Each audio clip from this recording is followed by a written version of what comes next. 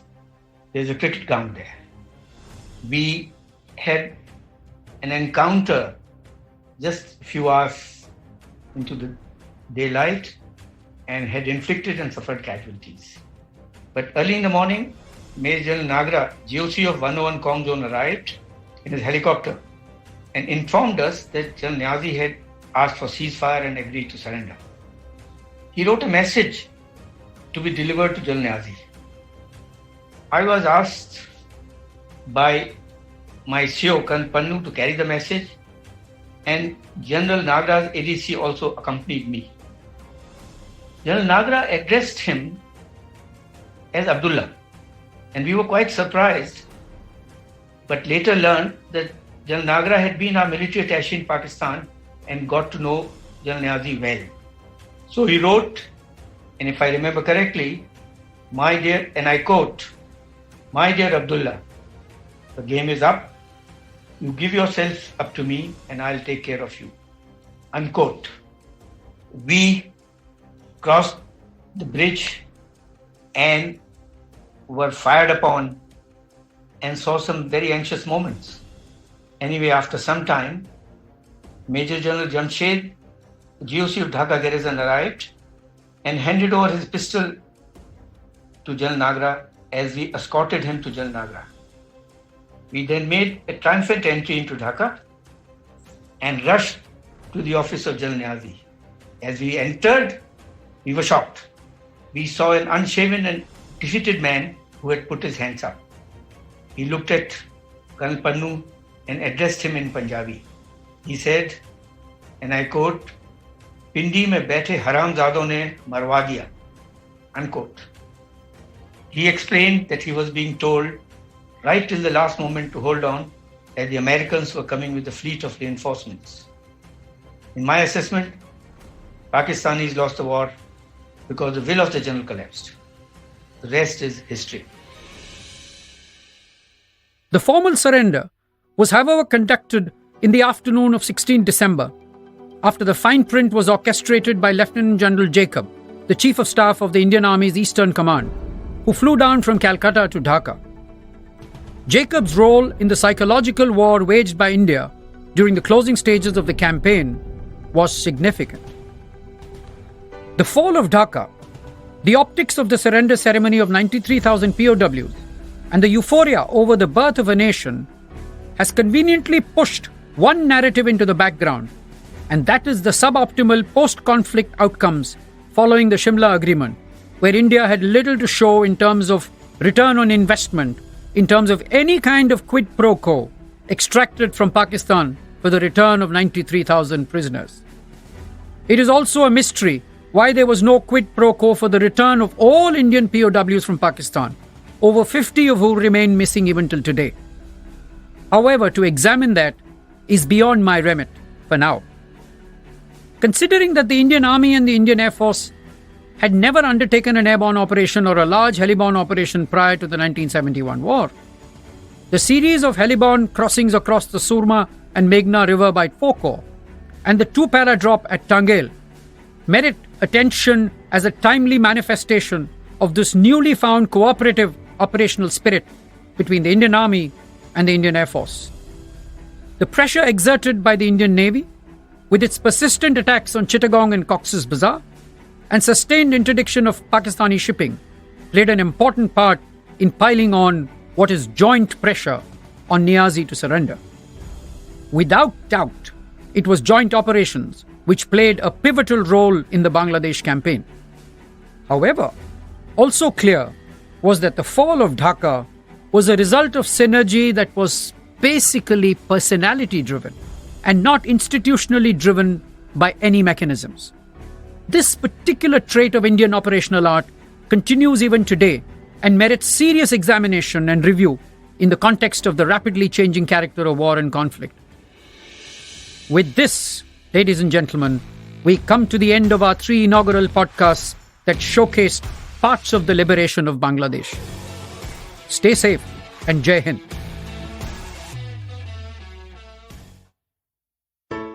Hey everybody, it's been another great week on the IVM Podcast Network. On Advertising is Dead, Varun Dugirala talks to Divyanshu Damani, co-founder and CEO at Tag Mango. The two discuss how content creators can monetize their content, going beyond the traditional ads and brand deals. On The Habit Coach, Ashton is in conversation with Ashna Modi, clinical psychologist at ASA Wellness. They discuss the habit of deservability and gratitude. On Probation Se Promotion Tak, host Abhinav talks about business networking and teaches us how to enhance those networking skills. On The Longest Constitution, Priya gives us a peek into the history of caste-based discrimination and how our constitution is committed to overcoming that. And on The Musafir Stories, the hosts are joined by author and poet Mihir Vatsa. They discover the plateau town of Hazaribagh. Do follow us on social media. We're IVM Podcast on Twitter, Facebook, Instagram, and LinkedIn. And also do check out our YouTube channels. We have a number of them. You can get them on ivmpodcast.com/YouTube. And remember, if you're enjoying this show, or any of our other shows for that matter, please do tell a friend. It really does help us spread the word. And finally, we'd like to thank our sponsors for the network this week: Cred, Bank of Baroda, CoinSwitch, Kuber, Intel, and Oxfam India. Thank you so much for making this possible. A wise man once said, traveling, it makes you speechless, then turns you into a storyteller. Well, listen to such travel stories and experiences exploring India on the Musafir Stories with us, Saif and Faiza. Catch us on the IVM website, app, or wherever you get your podcasts from.